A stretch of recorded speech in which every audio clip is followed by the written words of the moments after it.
नमस्कार मंडळी. आई कुठे काय करते मालिकेने प्रेक्षकांच्या मनावर 5 वर्ष अधिराज्य गाजवलं. स्टार प्रवाह वाहिनीवरील ही मालिका लोकप्रियतेच्या शिखरावर पोहोचली होती. आई कुठे काय करते मालिकेने प्रेक्षकांना खूप चांगलं खिळवून ठेवलं होतं.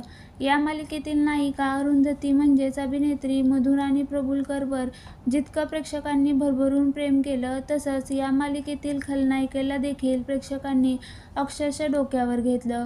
आई कुठे काय करते मालिकेतील संजना चांगलीच गाजली. आता संजना म्हणजे अभिनेत्री रुपाली भोसले पुन्हा एकदा लवकरच प्रेक्षकांच्या भेटीस येणार आहे.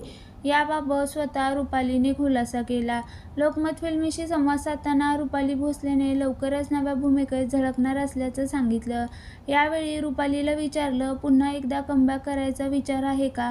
तर रुपाली म्हणाली, लवकरच, कारण मलाही जास्त वेळ वाट बघायची नाही, त्यामुळे लवकरच. पुढे रुपाली भोसलेला विचारलं, पुन्हा खलनायिका साकारायची इच्छा आहे की आता वेगळं करायचं आहे?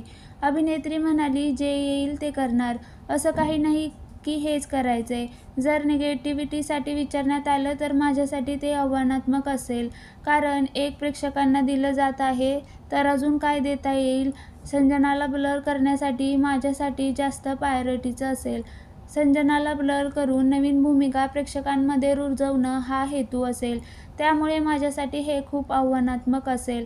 दरम्यान आई कुठे काय करते मालिका संपल्यापासून रुपाली वेगवेगळ्या कार्यक्रमामध्ये पाहायला मिळाली. तसंच ती तिच्या आईच्या घरगुती व्यवसायातही हातभार लावताना दिसत आहे. काही दिवसापूर्वी ती आईबरोबर वेगवेगळे पदार्थ बनवतानाचे फोटो आणि व्हिडिओ शेअर करत असते.